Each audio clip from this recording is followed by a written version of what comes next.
Get a swig of water here. See if I can help that out a little bit. There we go. Help that out a little bit as my voice cracks, and get the camera situated. Hang on a second. And I think the mic's all set. Hopefully you can hear me. I see a meter going, so everything should be working this time. Maybe, just maybe, we should get started. What do you think? You think we should get started? Yeah. Yeah, me too.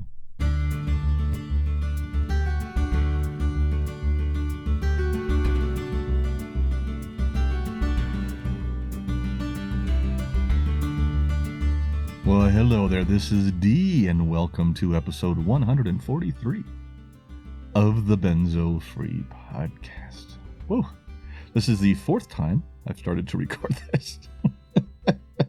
The last time I probably got 10 minutes, 15 minutes into it, and I just started again. So I tell you what, let's make a deal right now. I've done this before on the podcast. The deal right now is we're going to let it ride.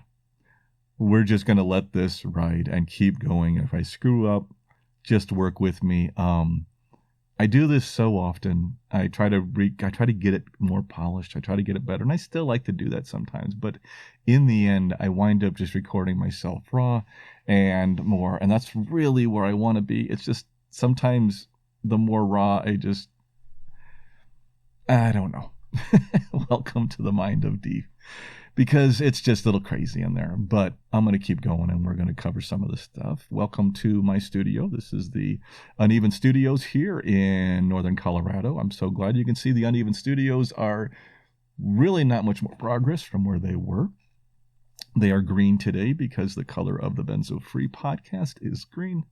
The color of the Uneven Podcast is blue. And so that's when I shift. I have lights that I can control and shift the color. This is not how it's always going to look. I just haven't had time to get down here, just like I haven't had time to get a podcast out lately. It's been over a month since I've recorded the Benzo Free Podcast, and I need to get one out. I wanted to get the one out for April, so here we are. Sorry that it took me a while to get this back out again, but just spending a lot of time on our site, in our Uneven community, and doing some research, cleaning up of some different research projects and kicking off new research projects. And what else am I working on? All kinds of stuff, and just other things happening, and still dealing with some fatigue. Been having fatigue, and we're going to talk more about that in a little bit, because that's been going on with me too. And that fatigue that kicks in, and I've seen that in a lot of people lately, so we're going to touch base with that some. ASAM guidelines came out, so there was work associated with that and promoting it and getting doing some media work and stuff related to that. But mostly just working on the Uneven community, really building our foundation and getting that to where it's where we want it to be. So let me go ahead and talk about that real briefly for like a minute or two. I promise, just a minute or two.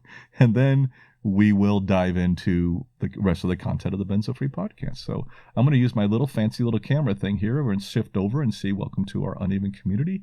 I do want to let you know about it and remind you about it, because this is where we're spending all our time. We got so much going on here. It is wonderful. We have over 2,500 interactions per week on the site, really active. And then we have live group sessions. We have over 8 live group sessions weekly, plus some monthly. And these are ones where you're on Zoom calls with us and we're chatting with you. You're asking questions. We interact. They are the heart of the Uneven community. They have been amazing. We run them all the time. I have incredible team members helping me run those different sessions. It's been great. It's been great. And I don't know. You got to try those. You got to come in and check those out, because those sessions are incredible. The connections of people, and the people who are harmed and asking questions and struggling themselves, but still have so much empathy in them. They're helping the other people, the new people, other people that have been there. And it's a cool community. And we're built on all these different spaces, on all these different topics, on gratitude and grief and benzos and anxiety. And we have an opinion space where people can talk about other subjects, relaxation. We have some meditation now sessions going on. We have stretching sessions going on. We have sessions dedicated to tapering. Those are live event sessions. People can easily see all the different events just by clicking on events and seeing all the things that we offer. And click on one of those, you click on the Zoom link, and boom, you're in and you're joining us. And we have so many other different polls and articles and conversations and comments going back and forth, and people communicating with different people and different questions. And it's just really kind of a cool thing. And wow, that actually worked. That was my little technological thing, going to my screen, still figuring out my studio software. But please come check us out. We are at uneven.life. It is the Uneven community. We are a community of support for people struggling with life, anxiety, and medication. We have a lot of background on Benzos, but we also work with antidepressants and other medication too. And we work with anxiety as a whole, which is always a factor for so many people, and just life skills and being more social and how to deal with relationships.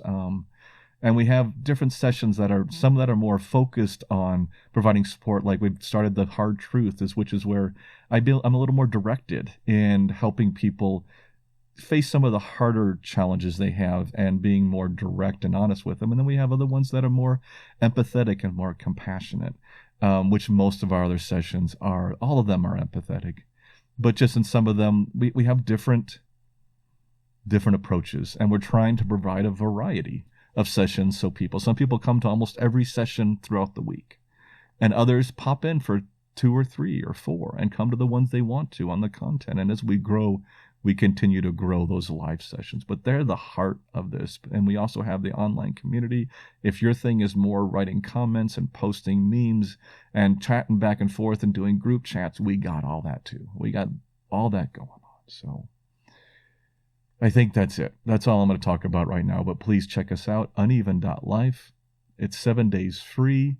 You just sign up, and if you don't want to stick around, you can leave within 7 days, no charge to you whatsoever. So come check us out. We would love to see you and see what we're all about, because we have built a pretty amazing foundation, and I am very excited about it. So I hope to see you there. Come check us out. So that's it. That is the plug. I'm going to move on now.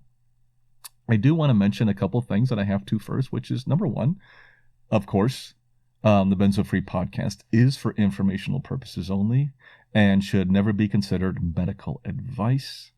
I want you to know that. That's something I always have to say. We'll have our disclaimer later on, our full disclaimer, but that is our initial disclaimer. We are not medical professionals. We're not psychological professionals. I am not myself the one talking right now. I've just been somebody who's worked in this community for over a decade now and has experienced this myself, and has learned a lot from people I've worked with through the podcast and other things along the way. And so hopefully we can provide support to other people through the podcast. So let's dive in and talk about a few things. A lot of things have been going on, and one of the things that came out was this ASAM guideline. An ASAM guideline, for those who aren't up to speed, ASAM starts for American Society of Addiction Medicine. American Society of Addiction. No. ASAM. Yeah, American Society of Addiction. Yeah, there it is. Wow. My brain is on fire today. Like I said, I'm letting it ride. I have, cognitive issues that sneak in every now and then, and that's how I am. So that's okay.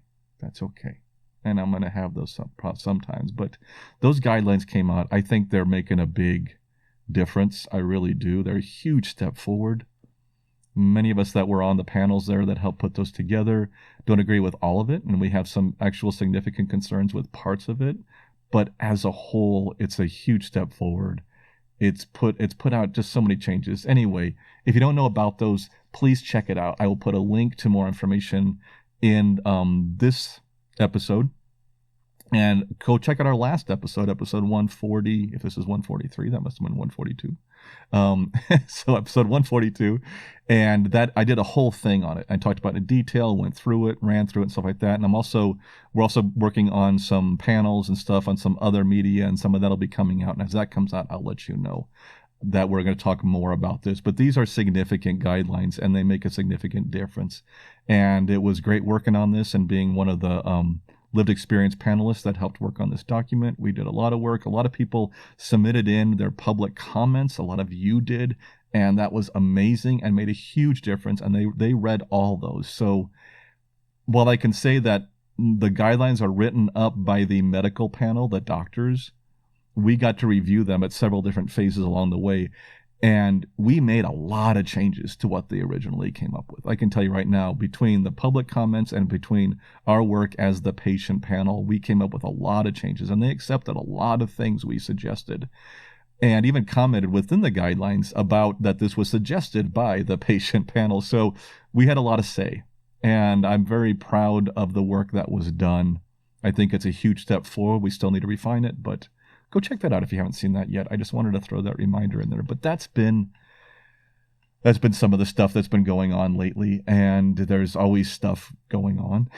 Like I said, in our community, I spend a lot of time there working people, and I'm learning so much. Every session I go to, I learn something new. Through the podcast for this last several years, I learned so much from you all by talking with you, corresponding with you. You shared with me your experiences, and that really made such a difference in my knowledge base and how I picked and what I picked up and how I could help other people. What I'm trying to say here is just that you all have educated me, and I'm very grateful for that. I'm very grateful for that. And you all made a difference in these guidelines. And you all have, this community, I think, is a model. The Benzo community is a model of what other communities like this should follow. We have some incredible nonprofit organizations. We have some really incredible guides. Some of them have been working at this for longer than I have.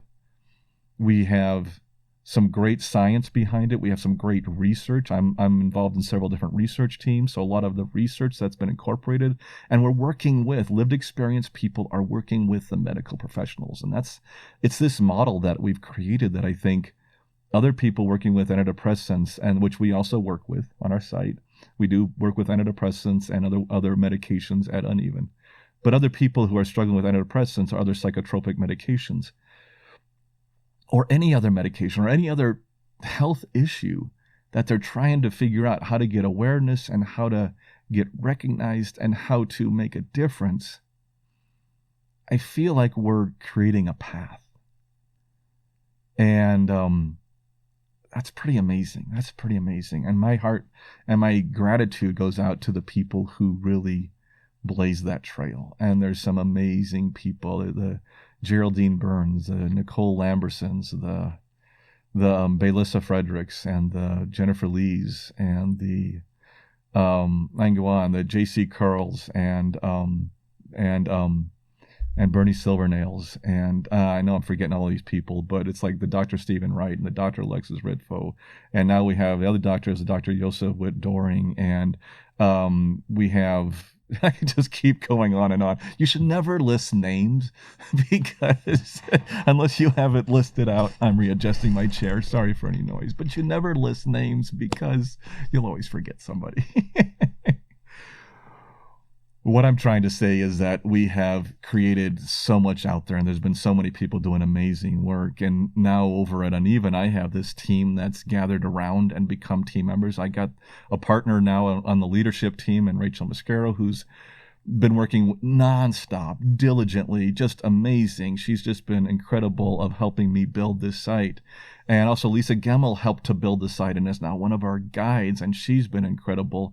And we have all these other different guides along the way. And we have now, professional nutrition and dietitians working with us. And we have nurse practitioners working with us, and we have counselors working with us, and in all different varieties of things. And it's incredible.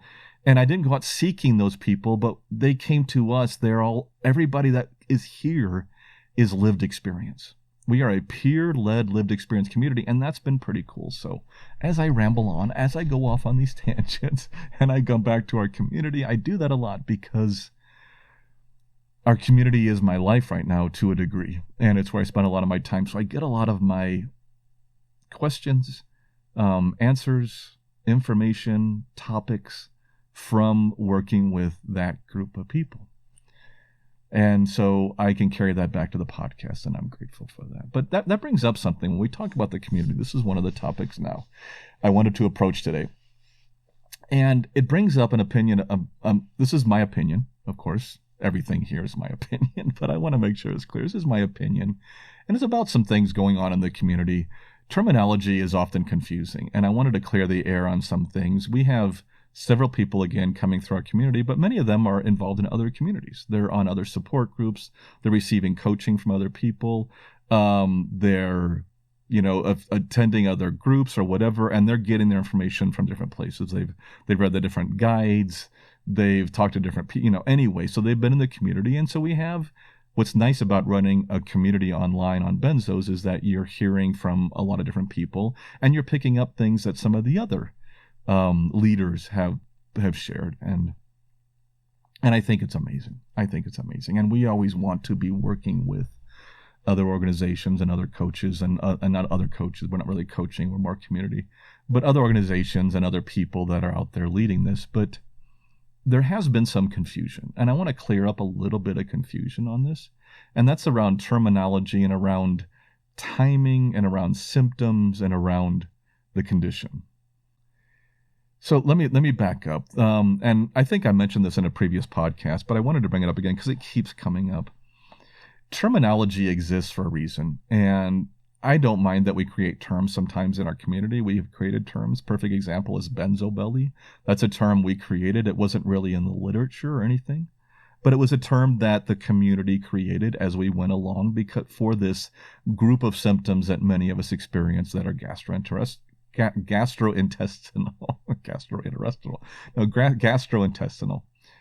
And so that is there, and that's a benzo-related effect. Now we're hearing other terms like, GABA belly, because we're trying to be more, I think, inclusive. This is not a political discussion about the terminology of inclusivity and things. This is just more, people have tried to be more inclusive and have started to change terms. And one of those things that have changed, of course, has been bind. Bind, which is benzodiazepine-induced neurological dysfunction, and now there's A-bind out there, and some people have mentioned that. And I think I've talked about it in a previous podcast.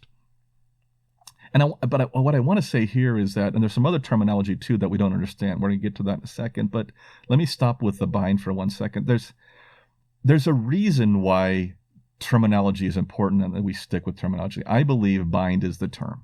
Okay, bind's the term we need to use because it is the only real term that has been published in peer-reviewed literature.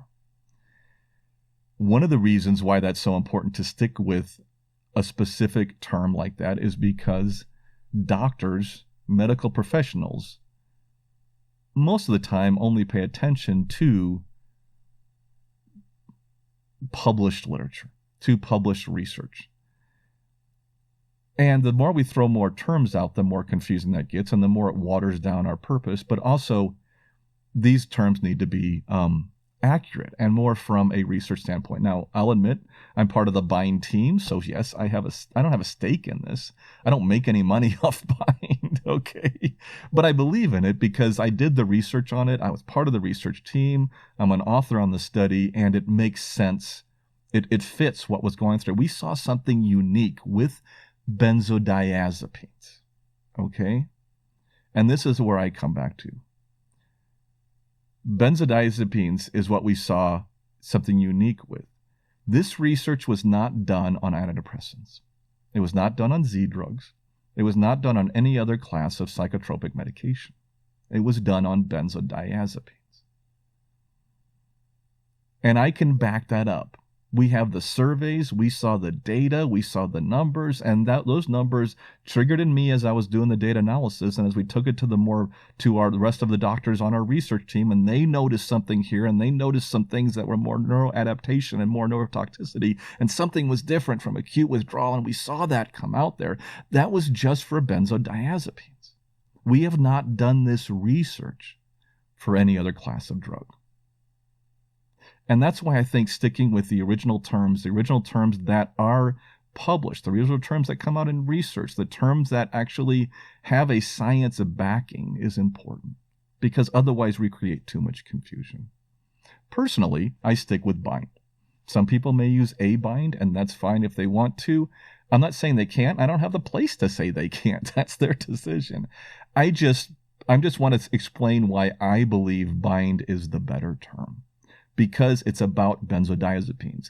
Now, does it mean that antidepressants and other class of psychotropic drugs don't have some long-term complications that can be similar to bind? No, absolutely. They do. They do. We have seen long-term complications from these other classes of drugs, and we need that specific research on those classes. And maybe they'll come up with a term that's specific to that class of drugs. But classes of drugs are different. They have different chemical mechanisms. They have different chemical compositions and different mechanisms of action. And so they're differentiated that way. And that's why you can't just take a term and, in my opinion, take a term and suddenly say, this is what it is. Okay?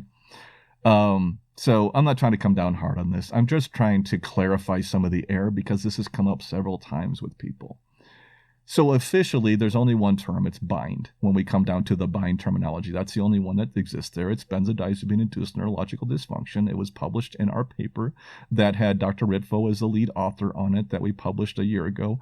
And this has become into literature. Bind is even now included in the ASAM guidelines. So it's actually now in the Medical Association's recommendations for deprescribing. It's mentioned in there. So these other terms aren't. These are published and they are in the medical literature. And we worked damn hard to get these into medical literature so that we could prove to them there is this protracted condition and we have a name for it. And that's huge progress. Huge progress for our community. So let's not water that down. Let's instead give the same effort to other drugs that are also having complications and make sure we do the science on those and we come up with that too. I hope that understand. I don't, that's where I'm going from here. And Tighel's is off the cuff and I'm just talking. I do that. But I wanted you to know that that was just a factor I wanted to mention was the bind thing. So, and the same thing kind of goes for benzo belly. We've always said benzo belly because we're talking about benzodiazepines and the effects they have. And now some people say GABA belly because it also includes other GABA drugs, including antidepressants and gabapentinoids. That's great, but why can't we just let's leave the terms and let's create new terms if you need to. If you're having digestive, problems with these other drugs, let's work on that. Let's have some people work on that. My expertise is benzodiazepines. Okay? So I stick with that most of the time. Now, we do work with antidepressants on our site at Uneven, and we work with some other classes of drugs, and many people are on the are on polydrugged and all different drugs, and we work with different ones, but my experience is definitely from benzodiazepines, and that's what I can talk to. Okay? That's what I've been on medical research teams about. All my medical research that I've done, and I published about 6 papers so far. I've been a co-author on 6 papers so far, have been about benzodiazepines. That's the area I know best, okay? And that's my podcast was only on benzodiazepines for years, and those are the people I worked with, and that was my experience. So that's what I know best. But I definitely recommend that we do the research that's needed for the other classes of drugs that are showing complications that might be similar. The thing is they are different, okay? And these have different chemical compositions and different effects. And I think they need to stay different because of the science, okay? So let's not throw out the complications that come out of antidepressants, but let's make sure we do the research specifically for them. And there is research on antidepressants. There's tons of research on antidepressants. And let's continue that, and let's figure out what that protracted condition really looks like. And maybe it's different per type of whether it's an SSRI or SNRI or what other class of drug. Let's figure that out. And let's find out these answers as we go forward. I'm rambling. I know. What else? I do have some notes here. This is not scripted, but I have some notes because I didn't want to miss something. But I just wanted to clarify that. And another topic too, and this is also in terminology, and is also, I've seen a lot of people, I don't know if you're hearing that ding, it keeps coming through. I probably need to close out. Let me close out on it. Oh, stop it. Sorry. I don't know if you heard the ding on my computer. I'm not sure if that you heard that or if it's only me that's hearing it, but it's coming through because it's I had our website open and some people are posting there and I'm getting that bell, so I had to turn that off. Anyway, another terminology issue that came up that I want to talk about was tolerance, and tolerance has come out lately and there's a lot of confusion. The confusion I'm seeing mostly around a lot of these drugs is around around benzodiazepines and tolerance, and around these terms, is many people are trying to figure out what's causing their current symptoms. And I hear this question all the time. Is this tolerance? Is this withdrawal? Is this bind? Is this interdose withdrawal? What am I experiencing right now? What is it? And we've gone through this over and over again on different presentations and different podcasts. But I want to clarify something really quickly. And one of the things I wanted to clarify was tolerance, because tolerance is a good one that I was really surprised at the people coming into our groups who have had experience in other groups, and they've all said certain things mean certain things, and they just don't ring true to me. Again, my opinion, but this is not what these terms mean. And so I want to correct a little bit of that so people can understand. First of all, tolerance has nothing to do with bind. Tolerance has nothing to do with protracted withdrawal. It doesn't even have anything to do with physical dependence necessarily, okay? Tolerance specifically means that the body has adapted to that medication, and that it now needs more of that medication to get the same relief. Let me read to you here a description for tolerance from Healthline, the website Healthline. And they said, tolerance is common. It can develop when your body is regularly exposed to a medication. If your body has developed a tolerance to a medication you're taking, it means the medication at your current dose has stopped working as effectively as it once did. It might mean your body becomes used to the medication, and you don't get the same benefits or effects as before. Your doctor may need to increase the dose, change the regimen, or in some cases prescribe a different medication. So that's their definition of tolerance, but overall it's a generalized definition of tolerance, which is you have adapted to a medication. The medication is no longer providing the effect to you that it once did. So now if you want the same effect, you need to increase the dose of the medication. That's tolerance. Okay, that's tolerance. That's different from substance use disorder / addiction. It's different from bind. It's different from acute withdrawal. Okay, that's tolerance. And the reason I say this is because I know many people have said, well, I'm dealing with new symptoms that are coming in, and bind symptoms and these new symptoms, and it must be tolerance. It's not, okay? Based on the terminology, tolerance is only going to be the recurrence of your original symptom, the symptoms you took the drug for. Again, tolerance is about the drug no longer taking care of the condition you were taking it for, so you need more of the drug. It's about that symptom or those symptoms you originally prescribed the drug for. It's not about de novo symptoms or these new symptoms you are now receiving. That's the difference, okay? So if you're getting brand new symptoms, we call them de novo, which means these new symptoms you haven't experienced before that are usually related to the condition you're going through, then those are not tolerance, okay? Those are signs of dependence, most likely. And they might be signs of bind. They might be signs of withdrawal. Withdrawal and bind are more a timing thing. And here's the thing it's like we're so focused on the terminology. And yes, I think the terminology is important, especially with the science, especially with medical science, especially with convincing doctors, especially with us understanding this. But the science is also, these terms are also, can become obsessive sometimes, I think. And trying to figure out what every little thing and what everything is caused by can make us obsessive and can cause more harm sometimes than it is just letting it be. It's like cutting pills and getting it down to the 0.001% cut or gram. It's like, I believe that obsession of trying to get that perfectly right is sometimes causing more problems than actually the actual cut of the drug. And we can talk about that at a different time, but we are so susceptible to anxiety and anxiety-ridden states and anxiety-driven symptoms. And so the more we worry about things like, well, am I intolerant? Am I an interdose? It's like that depends on other factors, and they're not that important, okay? Tolerance is probably not the term to throw around like we've been throwing around a lot. It's about the recurrence of the original condition to some degree because you've adapted to the medication. but it doesn't have anything to do with the new symptoms. Symptoms of bind, and I think that's what people are looking for is, oh, am I now having symptoms of binds, which shows the dependence, and I'm going to have this protracted condition. And I get it. I get the fear.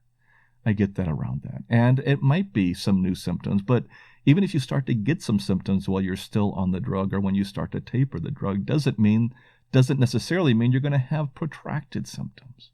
We haven't seen that correlation yet. We have no science on that correlation. We don't really know. We have a tendency to worry a lot in benzo withdrawal and bind. We worry a lot, and we're looking for answers. We're looking for answers all the time. And I get why we're so focused on trying to figure out this terminology. And because of that, I do believe it's important to get it right, but also not to spend all our time on it, to focus so much on it. Instead, to try to focus on, right now I have these symptoms. Right now I'm dependent on benzos. Right now I either need to taper slowly, or I may be off the drugs and I need to let my body heal and not have to explain every little thing that's happening. Sometimes it gives us a relief, but sometimes it drives us nuts. So just be careful. Be careful about the terminology. Be careful what you look at. Be careful how you use the terminology a little bit too. And let's just try to, if we're going to use the terminology, let's try to get it right. I think that's going to help us. I think it's going to help us more with bind, with tolerance, with benzo belly, with interdose withdrawal, with, what is acute withdrawal? What is, acute withdrawal used to be 18 months, and I wrote that in my book. Well, my book came out in 2018. It's been a little while. And now we see acute, now I see not so much withdrawal, and that bind, protracted wasn't going to start for 18 months, but now we see that's not the case. And now we're seeing more acute withdrawal. Acute withdrawal is the withdrawal you see typically with other medications, and it's often a 28-day max process. Okay, it's usually a few weeks off, a week, 2 weeks, top 4 weeks is acute withdrawal. It's usually when we see that withdrawal period, and that's more those severe symptoms, hallucinations, whole body tremors, seizures, that type of thing. And then bind is this other group, and it's this neuroadaptation, neurotoxicity. That's what we're assuming is behind it. We don't have the science necessarily, but that's what we're guessing is behind this, according to the research. And it's a different case. It's that lingering symptoms, and those are more the tiredness, the anxiety, the cognitive disorder, all these other things that go on, and the stuff that can carry on for some time. And that bind can start while you're still on the drug, and it can start later. And I know that's confusing. But maybe it's not so important we get that exactly right as far as knowing what a state I'm in. Instead, just to realize I am currently taking a benzodiazepine. If you're experiencing symptoms, then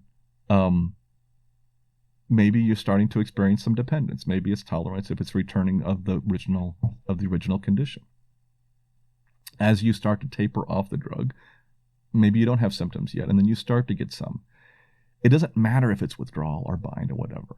You're just having a reaction to probably some physical dependence you've developed to the drug. That may last for your taper. It may last a few months after you come off the taper. Those symptoms will come and go, and they will change throughout this process, and it may even last longer, like some of us. But I know we want answers.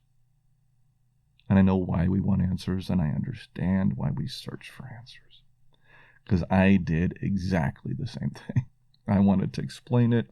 I wanted to research it, and that's why I got on research teams. It's one of the reasons I'm there is I wanted the answers, and dang it, I'm going to go and find them. I'm even going to get on some research teams and run the data and see if we can figure this thing out, and I did that. Not everybody takes it that far. I went a little crazy, I think, in my process. And I wrote a book, and I did a podcast, and I started a community.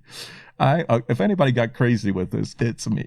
A few people did. But that obsession I may have had in finding answers also helped me understand, helped me reach acceptance, and also understand that I need to use the rational side of my brain. Because benzo withdrawal bind is all about the irrational sides of our brain. And that we need to interject that and start to pull back a little bit and realize realize this simple fact. This happened. I am currently taking a drug or just taking a drug and may or may not be dependent on that drug. And I need to taper slowly, or I need to allow my body to heal now that I'm off from the damage, from the effect this drug may have had on me. And this is where I'm at. And so now what can I do to make this process go better, go smoother? How do I heal? How do I get past it? How do I get back to a more full, more happier, more healthier life? That's where we kind of get. So, I could ramble on that forever, can't I? You know how good I am at doing that stuff. Let me talk about one more thing.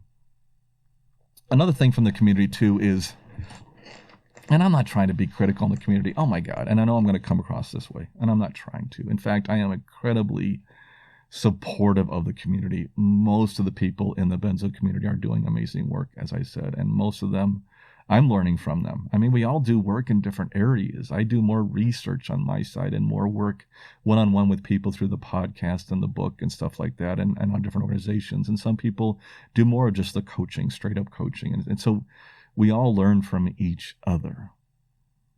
But one thing we do at Uneven, at our community, at uneven.life, see, I sneak that little plug in there.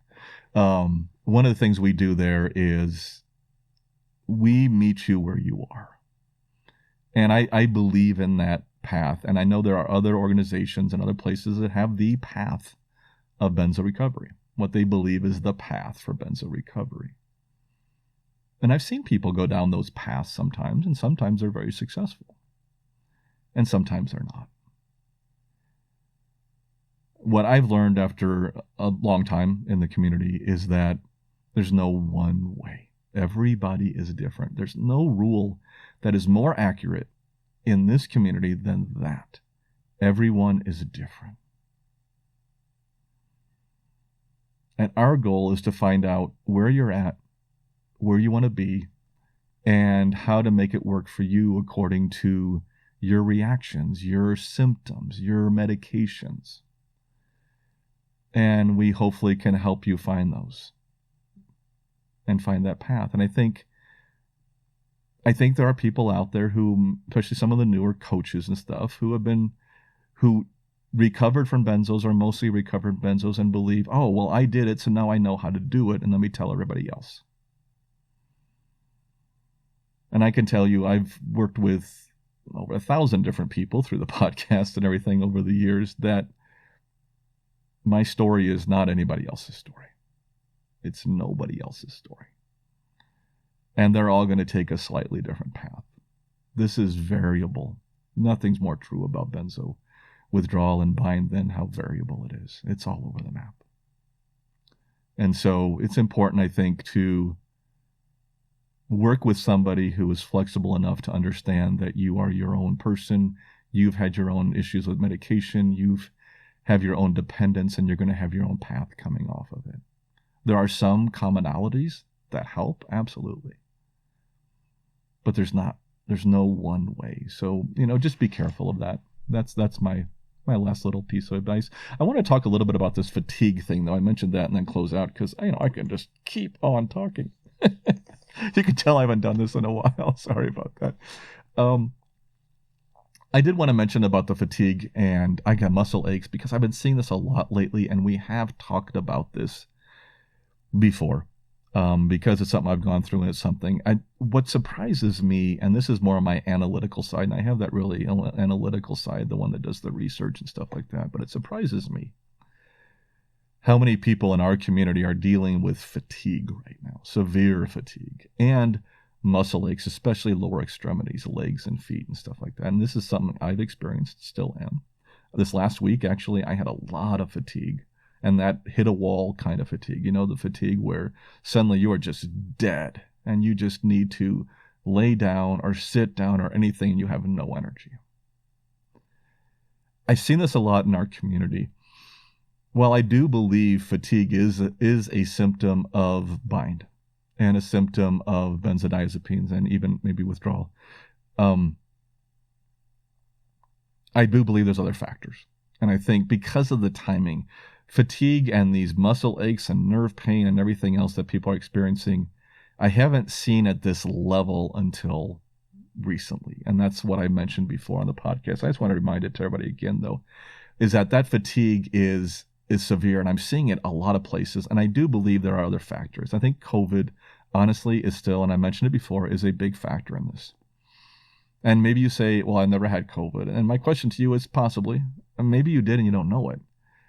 A lot of people have had COVID and don't know they had COVID. Either they didn't test or they didn't have symptoms enough to even send them to get a test. I think I've had COVID about 4 or 5 times. And my wife and I both have had COVID 3 times. I've had long COVID 3 times. And the last few times, those long COVIDs have led to a setback in symptoms for me, and also led to severe fatigue, sometimes cough, muscle aches, and some other stuff going on with it. And with bind, for me, I don't know that all the fatigue and everything is all just benzo related. It can be, but I do believe it might be this stew, this Solmgullion, this mixture of multiple things hitting us right now. It's because, why is this suddenly peaking at this time? Fatigue was an issue before, but it wasn't one of the primary ones, and now it's becoming a very frequent symptom. And I am wondering if that's more related to COVID, maybe some other things too, like the flu that's been going around, RSV,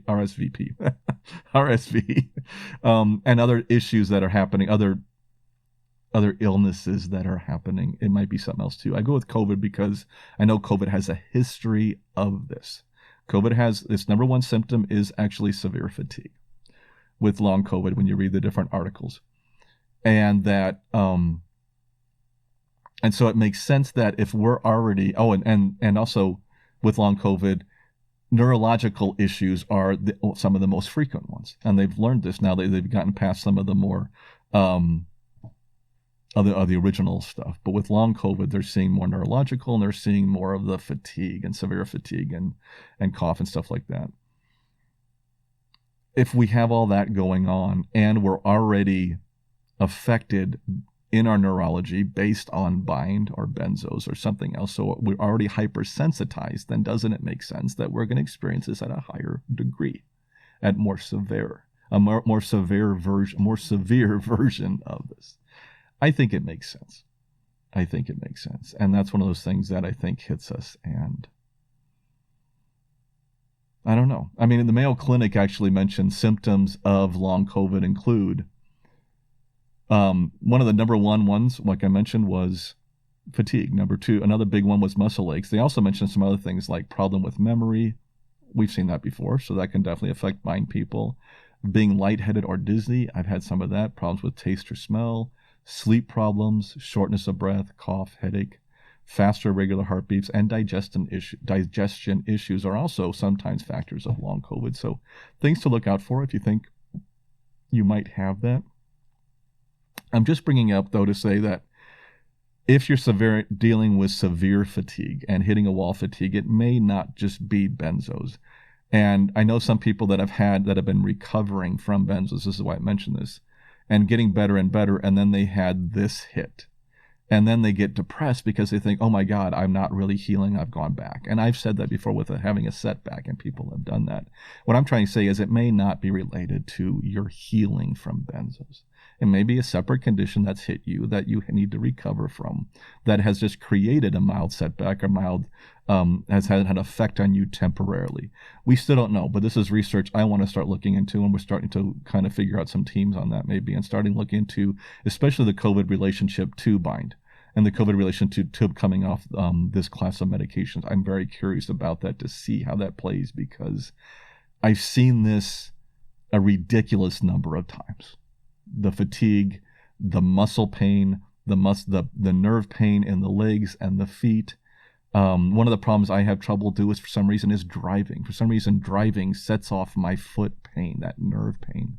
I mentioned that in one of our sessions at Uneven a couple weeks ago, and I couldn't believe that 3 other people on the call of 15, 20 people, 3 other people on the call said that they had the exact same problem. They couldn't drive either. I stopped driving because of this. And it's like, wait a minute.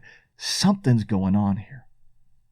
Something's going on here. And that's what we need to look into. We need to figure it out. And I'm just trying to say that while a lot of times we get the things that happen to us, our symptoms checked out, which I think is smart. Get them checked out by the doctor, try to figure it out. And a lot of times it winds up being nothing, and it's just the benzos. Sometimes it is something else, or sometimes it's something else, and we're experiencing it in a more severe fashion due to our bind, due to our experience with benzos. I just wanted to sneak that in there and say that. So that's a little bit on fatigue. So if you're getting some fatigue, let me know. Let me know. Post in the comments or come to our site. We'd love to come down even and talk to us about that. And or just let me know about it, or even send me an email or something. But let us know about that. I'm collecting some data and I'm trying to collect some information. I'm just curious about who else is, because I've seen this to be more frequent in our community especially. And it's how it goes. So I am going to close things out because I've been talking for a long time. And I want to allow, first of all, just about 25 seconds for our disclaimer. So please hang on for a second. Thanks. Hey, this is Dee, and sorry for this brief interruption. I do need to remind everyone that this podcast is for informational purposes only and should never be considered medical, psychological, or professional health advice of any kind. You can read our full disclaimer on our website at easinganxiety.com/disclaimer. Also, if you or someone you know is dealing with significant mental health issues, please seek professional help. Resources can be found in our show notes and on our website at easinganxiety.com. And now, back to the podcast. And thank you very much. Our next scheduled episode is episode 144, and it should be released next month. Maybe we'll get something out earlier than that. Don't forget to listen to our Uneven podcast. I will definitely get one or two of those out in the meantime, so you can listen to that one too. You can hear both of those on our YouTube channel, the same one, or please look for the Uneven podcast on your podcast carriers if you can find it. If not, come to our website at the uneven.life.com on the website, and that'll take you to some more information about finding those two podcasts. So I want to say thank you so much for joining me again today. I am so glad you came here. Hope I didn't ramble on too long about absolutely nothing, but I don't know, those are some things that were in my head, and I just want to make sure I double check with everybody and let them know that I'm not criticizing anybody. I'm not putting down anybody, and everybody has their different opinions on things, and my opinions are wrong sometimes, and I understand that, and they might be wrong on some things. I just wanted to clear the air on some issues that I think are confusing some people, and hopefully we can find the right direction to go with those. So we'll see what happens. Anyway, thank you so much for coming. Thank you for being here, and please remember, keep calm, taper slowly, and take care of yourself. I'll see you next time.